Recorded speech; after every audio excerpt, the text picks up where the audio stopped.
पत्नी में, पुत्र में, घर में, धन में आसक्त होकर के हर्षित मत होइए, ये सब छूट जाएंगे। इस संसार में किसी को नहीं टिकना, सबको जाना है। इसलिए हे भाई, उद्दंडता नहीं, मनमानी आचरण नहीं, प्रभु का आश्रय लेकर धर्म आचरण करते हुए नाम जप करो, जीवन का परम मंगल हो जाएगा। उपासक अपने इंद्रिय मन को किसी भी उत्सव का निमित्त बनाकर, किसी आनंद में प्रफुल्लित होकर या किसी विक्षेप को प्राप्त होकर कभी किसी विषय को स्वीकार न करें। बहुत ध्यान से सुनना, एक दिन की छूट तुम्हारे जीवन भर के लिए वो संस्कार रूप में फांसी बन जाएगी। ऐसी जगह आपको फंसा देगी, निकलना मुश्किल हो जाएगा। फंसना सहज है, निकलना मुश्किल है। हर भोग एक विशाल अथाह दलदल है, धंसते चले जाओगे, निकलना कठिन है। इस बात को दिमाग में चाहे लिख लो या डायरी पे लिख लो। हर भोग माया का ऐसा दलदल है कि जो इसमें एक बार चखने के लिए कूदा वो धंसता चला गया। गुरु कृपा, हरि कृपा निकाल ले तो निकाल ले, या निकला हुआ महापुरुष निकाल ले, अन्यथा वो उसमें डूब ही जाता है। ऐसा दलदल है। वह श्री जी का कृपा पात्र है, आज नहीं तो कल वो महापुरुष बन जाएगा। अर्थात जो महापुरुषों की गति उसे प्राप्त हो जाएगी। वो धामवासी है, प्रियाजू ने स्वीकार किया है। आपका क्या अधिकार है कि आप उस पर दोष दर्शन करें? तो कह रहे हैं जो वृंदावन धाम में वास करते हैं उनके दृष्ट दोषों को दिखाई दे रहा है। ऐसा नहीं कि नहीं दिखाई दे रहा, आप आरोप लगा रहे हैं, दिखाई दे रहा है। दृष्ट दोषों को सत्य मान करके वर्णन करते हैं, उनकी निंदा करते हैं, तो आपका भाग्य दुर्भाग्य में बदल जाएगा।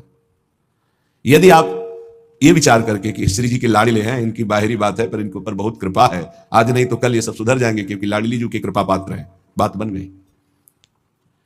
ऐसे मूर्ख लोग अपना संकट स्वयं चयन कर लेते हैं, जो दूसरों की, वृंदावनवासी की दोष दृष्टि से निंदा आदि करते हैं। बहुत निकृष्ट बात है, इसे कभी स्वीकार न करें।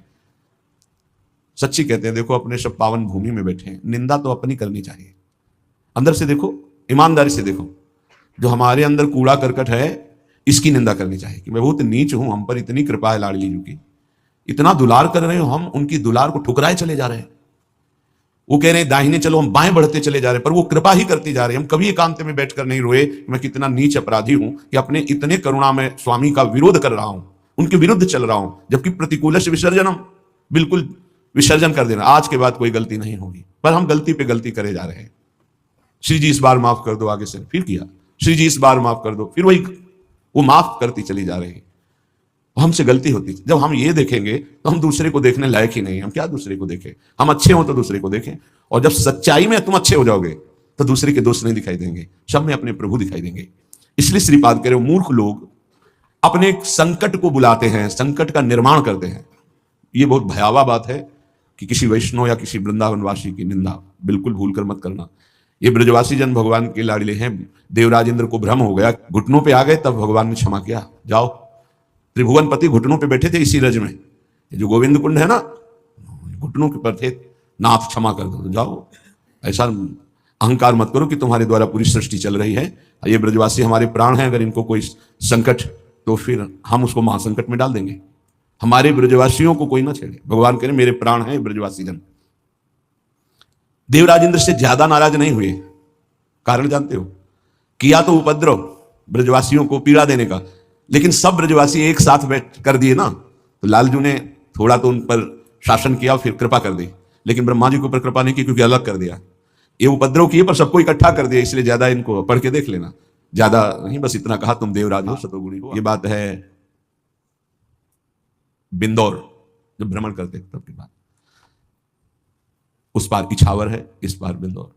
तो जिस आश्रम में रुके थे सब, तो उनसे प्रार्थना की कि स्वामी जी आप रुक जाइए एक रात्रि, वो भी संभाषण दर्शन का सौभाग्य मिलेगा। बड़े ही महापुरुष, छांदोग्य उपनिषद पास, बस लंगोटी इतना अचला, एक क्षणी क्या ब्रह्म मूर्ति तेजो में, स्वीकार कर लिया। तो तखत में गद्दा बिछाकर वैसे ऊपर वस्त्र, उनका नहीं नारायण, हम ऐसी जगह बैठते हैं जहां कोई उतार ना सके, बोरा बिछाइए, बोरा में। उनको स्वामी जी आपके लिए नहीं, ये यहाँ की मर्यादा, संतों की मर्यादा पर ये गद्दा, ये इसके ऊपर पलंग पोष, ये संतों की मर्यादा नहीं होती बेटा, जमीन में बिछाओ। ऐसे एक एक चेष्टाएं उनकी थी कि थप्पड़ की तरह पड़ती थी। तो उनका महाराज यहाँ के महंत कौन है? तुम हो? उनका नहीं महाराज जी, हम तो यहाँ विचरण करते हैं। अच्छा अच्छा अच्छा, यहाँ के महंत कौन? को बाहर गए, प्राप्त कर लेता है। इनमें ऐसे सुखों का आकर्षण ब्रह्मा जी ने रखा है कामिनी कंचन कीर्ति, ऐसा लगता है तो भगवान तो मिल ही जाएंगे। देख लेते हैं, कंचन तजना सहज है, सहज तिया का नेह मान, तो आराम से पार हो जाएगा, पता ही नहीं चलेगा कि घाटियां पार हो। कामिनी प्रणाम नमस्कार प्रतिष्ठा कीर्ति, इनसे बचे।